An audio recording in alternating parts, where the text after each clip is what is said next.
안녕하십니까, 행복한 안식일입니다. 오늘 여러분들과 창세기 3장을 가지고 말씀을 나눌까 합니다. 다 같이 기도드리고 시작하겠습니다.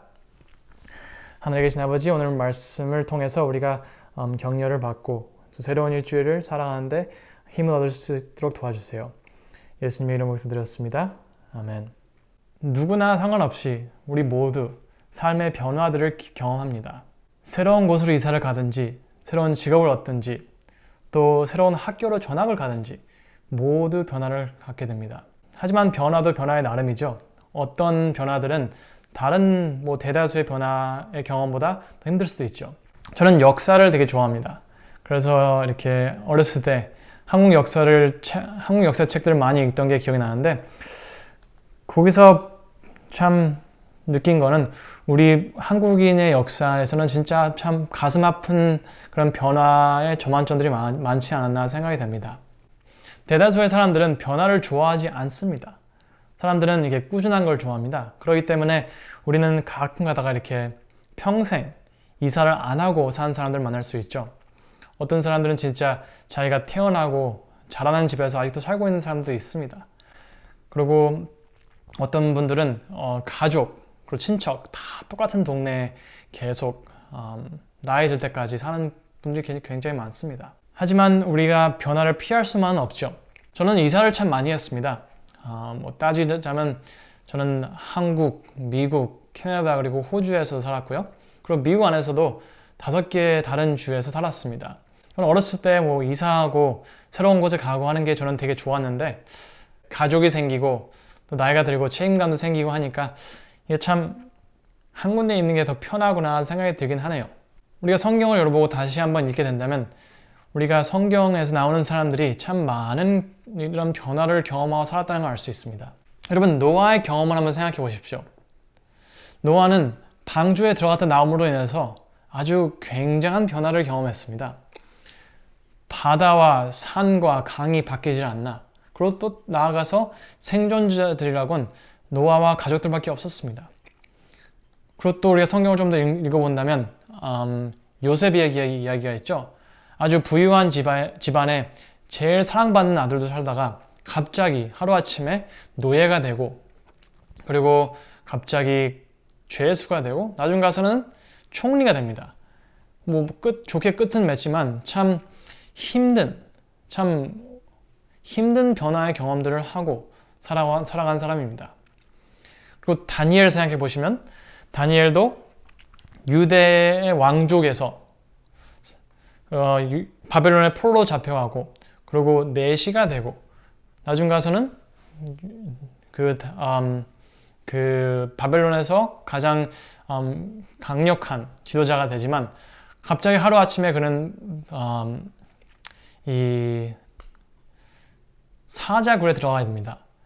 참 힘든 변화를 경험한 사람들의 이야기가 많이 나오는 게 이 성경입니다.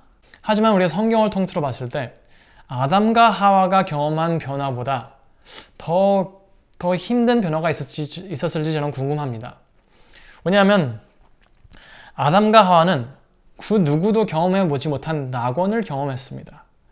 그들은 에덴 동산에서 살다가 이 죄된 세상으로 나오는 그런 큰 변화를 경험했습니다. 여러분, 이 변화는 그 누구도 이해할 수가 없습니다. 아무리 말을 잘하고 똑똑한 아담이라도 그거를 정확하게 이렇게 전달한다는 것은 불가능한 것입니다. 왜냐하면 우리는 우리의 경험 밖에 있는 것은 이해하지 못합니다. 왜냐하면 우리 모두 이 죄된 세상에 일평생을 살아가는 사람들입니다. 우리가 아는 세상은 질병과 슬픔과 아픔과, 그리고 우리 이 인생이란 노선의 끝, 이 종점은 다 죽음이라는 걸 우리 모두 압니다. 하지만 아담과 하와는 죽음이 뭔지 모르는 그런 아름다운 경험을 하다가 하루아침에 이 낙원 밖으로 이게 나오게 됩니다. 저는 그 경험을 가지고 여러분들과 이 말씀을 나눌까 합니다. 우리가 창세기 3장을 읽지만 우리는 그 창세기 3장에서 어떻게 그들이 타락하고 어떻게 잘못했는지는 우리가 보지 않고 14절부터 하나님께서 그 죄 짓고 잘못한 아담과 하와에게 어떤 말씀을 해주시냐에 위주로 성경을 말씀을 볼까 합니다. 우리는 14절부터 읽겠습니다. 여호와 하나님이 뱀에게 이르시되 내가 이렇게 하였으니 내가 모든 가축과 들의 모든 짐승보다 더욱 저주를 받아 배로 다니고 살아있는 동안 흙을 먹을지니라. 여러분, 여기서 굉장히 중요한 것은 하나님께서는 이 상황의 모든 책임을 사단과 뱀에게 따지신다는 것입니다. 그리고 나아가서 15절에 내가 너로 여자와 원수가 되게 하고 내 후손도 여자의 후손과 원수가 되게 하리니 여자의 후손은 내 머리를 상하게 할 것이요 너는 그의 발꿈치를 상하게 할 것이니라 하시고, 이제까지는 하나님의 그 피조물 중에서 가장 아름답고 지혜로웠던 이 뱀을 땅에 먼지 속에서 기어다니며 살게 하십니다. 그리고 독이 아무리 세더라도 머리에 한 방이면 죽을 수밖에 없는 이 뱀의 상황을 이 사단의 존재의 끝을 예고하는 그런 모습을 보이셨습니다. 그리고 하나님께서는 이제 16절부터 이제 아담과 하와에게 말씀을 시작하십니다. 같이 읽겠습니다. 또 여자에게 이르시되 내가 내게 임신하는 고통을 크게 더하리니 내가 수고하고 자식을 낳을 것이며 너는 남편을 원하고 남편은 너를 다스릴 것이니라 하시고, 아담에게 이르시되 내가 내 아내의 말을 듣고 내가 내게 먹지 말라 한 나무의 열매를 먹었은즉 땅은 너로 말미암아 저주를 받고 너는 내 평생에 수고하여야 그 소산을 먹으리라. 땅이 내게 가시덤불과 엉겅퀴를 낼 것이라. 내가 먹을 것은 밭의 채소인즉 내가 흙으로 돌아갈 때까지 얼굴에 땀을 흘려야 먹을 것을 먹으리니 내가 그곳에서 취함을 입었음이라. 너는 흙이니 흙으로 돌아갈 것이니라 하시니라. 많은 사람들이 성경을 가르치거나 설교를 할 때 자기 생각과 자기 주장을 이렇게 얘기하고 싶어 하기 때문에 이때 이 말씀을 들은 이 사람들에게는 이 말씀이 무슨 뜻이었는지를 이렇게 덮어버릴 때가 많다는 걸 저는 봤습니다. 하지만 우리가 성경을 읽을 때 우리가 이 사람들, 그때 처음 들었던 그 사람들의 이 삶에, 이 상황에 어떻게 말씀이 적용되었는지를 우리가 똑바로 알아야지 우리 삶에 제대로 된 그런 교훈을 적용할 수 있다고 저는 생각을 합니다. 그렇다면 16절에서부터 19절까지 이 말씀이 아담과 하와에게는 어떤 뜻이었을까요? 그들에게는 어떻게 들렸고 어떤 중요성이 있었을까요? 여러분, 저는 많은 사람들이 이 구절들을 얘기할 때 이 여자가 경험하는 고통, 그리고 남자가 해야 하는 이 노동, 이 두 가지를 하나님께서 인간에게 주신 저주라고 말하는 사람들이 많습니다. 하지만 여러분, 우리가 이 구절들을 자세히 읽는다면 저주를 받는 건 두 가지밖에 없습니다. 첫째는 뱀입니다. 14절에 보면 다른 짐승보다 더욱 저주를 받아, 그리고 17절에 땅입니다. 그러니까 땅과 뱀 말고는 저주를 받은 것이 안 나옵니다. 여러분 생각해 보십시오. 하와라는 이 사람이 이제까지 한 번도 아이를 낳아본 적이 있었을까요? 아니죠. 한 번도 아이를 낳아본 적이 없습니다. 그렇기 때문에 이 하와는 출산의 고통을 한 번도 경험해보지 못한 사람입니다. 그렇기 때문에 만약 하나님께서 하와에게 출산의 경험이 어떤지를 말씀해 주지 않으셨다면 하와는 출산의 그 고통을 경험할 때 자기가 죽는 거라고 생각할 수도 있었습니다. 그리고 하와가 자기 몸에 어떤 일이 일어나고 있는지 모를 수도 있었기 때문에 그 아이가 태어나기 전에 죽을 수도 있었습니다. 아니면 더 나아가서 잘못해서 하와까지 죽을 수도 있었을 상황입니다. 그리고 이제 아담의 이야기를 해보자면 아담은 일생에 한 번도 제대로 노동을 해본 적이 없는 사람입니다. 그런 낙원에 살면서 먹는 거는 그냥 따먹어서 먹으면 되죠. 그리고 한 번도 자기가 땅을 심고 그 땅을 가꾸고 그리고 풀을 뽑고 여기서 말하는 그 가시덤불과 엉겅퀴가 뭔지도 모르는 사람입니다. 그리고 나아가서 얼굴에 땀을 흘려야 먹을 것이라 하셨는데 아담은 땀을 흘리는 게 뭔지는 모르는 사람이었을 것입니다.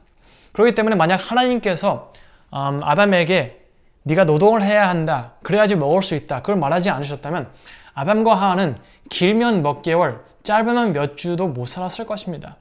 여러분, 우리 인류가 뭐 몇천 년 후에 아직 살아있고 우리가 잘 지내고 있는 것은 하나님이 아담과 하와에게 주신 이 말씀 때문입니다. 만약 하나님께서 이 말씀을 주지 않으셨다면 우리의 인류는 아담과 하와로 끝났을 가능성이 높습니다. 여러분, 제가 아까 말씀드린 것처럼 제 생각에는 아담과 하와처럼 이런 힘든 삶의 변화를 경험한 사람이 없다고 생각합니다. 하지만 하나님께서는 이 힘든 변화를 잘 통과하게 도와주셨습니다. 그렇기 때문에 여러분, 우리 모두 지금 하나의 변화를 경험하고 있습니다. 우리는 아무도 뭐 학교를 갈 수가 없고, 어떻게 보면 많은 사람들은 일을 갈 수가 없고, 나가서 밥을 먹을 수도 없고, 교회를 갈 수도 없고, 뭐 같이 만날 수도 없는 상황이 되어버렸습니다. 우리는 이 변화 속에서 지금 어떻게 해야 될지 모르는 분들이 많이 계십니다. 하지만 그걸 넘어서 우리는 또 가까운 미래에 또 다른 변화를 경험해야 합니다. 우리는 다시 일을 가야 하고, 다시 학교를 가야 하고, 다시 교회를 가야 하고, 다시 사람들을 만나야 하고, 하지만 우리는 그 변화가 어떨지, 얼마나 힘들지 쉬울지 모릅니다. 그렇기 때문에 우리는 그런 걱정에 우리 마음이 무거울 수도 있습니다. 오늘의 말씀을 통해서 저는 이 아담과 하와의 힘든 변화를 무사히 통과하게 해주신 이 하나님이 우리 삶의 변화, 그게 어떻게 힘들지 쉬울지는 모르지만 우리와 항상 함께 해주시고 아담과 하와를 도와주셨던 것처럼 우리도 도와주실 거라는 것을 확신하시기 바랍니다. 하지만 우리가 이 성경 말씀을 읽을 때 한 가지 더 중요한 게 있다면 바로 창세기 3장 15절입니다. 내가 너로 여자와 원수가 되게 하고 내 후손도 여자의 후손과 원수가 되게 하리니 여자의 후손은 내 머리를 상하게 할 것이요 너는 그의 발꿈치를 상하게 할 것이니라 하시고, 여러분, 하나님께서는 아담과 하와에게 나아가서 어떻게 살아야 될지 말씀해 주시기 전에 한 가지 약속을 하십니다. 여러분, 하나님의 약속은 이렇습니다. 내가 언젠가 이 땅에 가서 이 사단, 이 뱀의 머리를 상하게 할 것이라고 말씀하십니다. 여러분, 이게 무슨 뜻이냐면 하나님께서 아담과 하와에게 네가 지금 낙원 밖으로 가지만 하나님이 나도 하늘이란 이 낙원에서 너희들을 위하여 이 세상으로 이사를 갈 거다 말씀하시는 것입니다. 너네가 경험하는 이 변화가 힘들겠지만 나도 그 변화를 경험할 거다. 그리고 나는 더 힘들 거다 라고 말씀하십니다. 그리고 그 변화 속에서 우리 모두 다시 낙원으로 돌아갈 수 있는 희망을 찾을 수가 있습니다. 우린 요한복음 3장 16절에 이 말씀이 있죠. 요한복음 3장 16절입니다. 요한복음 3장 16절. 많이 아시겠지만 저는 한국말로 잘 몰라서 같이 한번 읽어보겠습니다. 요한복음 3장 15절. 하나님이 세상을 이처럼 사랑하사 독생자를 주셨으니 이는 그를 믿는 자마다 멸망하지 않고 영생을 얻게 하려 하심이라. 여러분, 요한복음에서는 이렇게 말씀을 하십니다. 하나님께서 아들을 보내셨습니다. 이 땅으로. 그 변화를 경험하셨어요. 그 이사를 하셨어요. 그리고 우리가 그 이사하심을 믿을 때 우리는 영생을 얻을 수 있답니다. 여러분, 요한복음의 말씀이 이렇습니다. 하나님께서 아들을 이 땅으로 보내십니다. 이사를 오십니다. 변화를 경험하십니다. 그 변화가 쉬운 건 아니죠. 아주 힘든 거죠. 하지만 우리는 이 변화 속에서 이 변화를 우리가 믿고 이 이사 오시는 이 경험을 우리가 믿을 때 영생을 얻을 수 있다고 성경은 말합니다. 하지만 영생이 무엇일까요? 우리는 요한복음 17장 3절에 그 답을 찾을 수 있습니다. 영생은 곧 유일하신 참 하나님과 그가 보내신 자 예수 그리스도를 아는 것이니라. 여러분, 우리가 영생을 얻는 것은 우리가 하늘나라에 가서 시작하는 것이 아니고 지금 이 순간에 우리가 예수님을 성경 말씀을 통해서 알아갈 때 영생을 경험하기 시작한다는 것입니다. 여러분, 우리 모두 낙원으로 다시 이사를 가야 합니다. 그 변화를 경험해야 합니다. 죄된 세상에서 낙원으로, 완벽한 곳으로, 죄가 없는 곳으로 다시 이사를 가야 합니다. 하지만 우리는 우리 힘으로는 그 이사를 할 수가 없습니다. 여러분, 제가 목사로서의 한 가지 바람이 있다면 여러분들이 말씀을 통해서 예수님을 알아가는 것입니다. 우리가 예수님을 알아갈 때 영생을 경험하고 우리가 경험하는 그 영생이 우리가 다시 한번 이 죄된 세상에서 낙원으로 돌아갈 수 있다는 확신을 우리 마음속에 갖게 해주는 것입니다. 여러분, 요즘에 이 자가격리 때문에 시간이 많이 생기셨을 거라 저는 생각을 합니다. 여러분, 이 시간에 뭐 다른 것도 많이 하시겠지만 우리가 이 시간을 예수님과 함께, 하나님과 함께 말씀을 통해서, 기도를 통해서 더 하나님을 더 알아가고 하나님을 더 사랑하고, 그리고 또 우리가 다시 만났을 때 하나님의 사랑으로 다시 우리가 서로를 사랑할 수 있는 그런 날이 오기를 저는 바랄 뿐입니다. 여러분, 지금 경험하고 계시는 이 변화들이 쉽지만은 않을 거라 저는 확신합니다.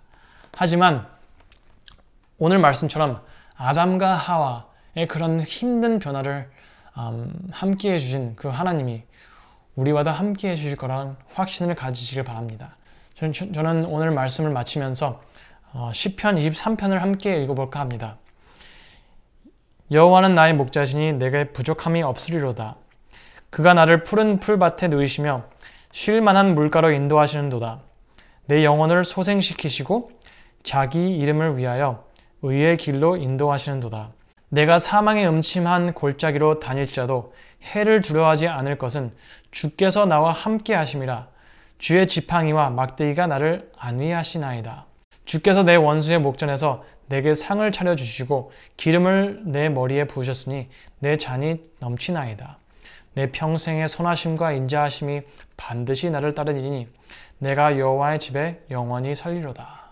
여러분, 우리가 살면서 사망의 음침한 골짜기를 피할 수만은 없습니다. 하지만 우리가 살면서 우리 마음속의 평화와 그런 확신은 우리의 겪는 상황에서 찾는 것이 아니고 그 상황이 얼마나 힘들든 상관없이 우리와 함께 해주시리라 약속하신 그 하나님의 말씀에서 찾게 되시길 바랍니다. 기도로 오늘 말씀을 마치겠습니다. 하늘에 계신 아버지, 오늘 말씀 감사합니다. 우리가 오늘 말씀에서 들은 것처럼 아담과 하와의 그 힘든 변화, 낙원에서 이 죄된 세상으로 오는 이사를 할 때 도와주신 것처럼 우리도 함께 해주실 거라 믿고 이 새 한 주일도 하나님의 말씀을 통해서 새로운 힘과 마음의 평화를 가지고 힘차게 나아갈 수 있도록 도와주세요. 예수님의 이름으로 기도드렸습니다. 아멘.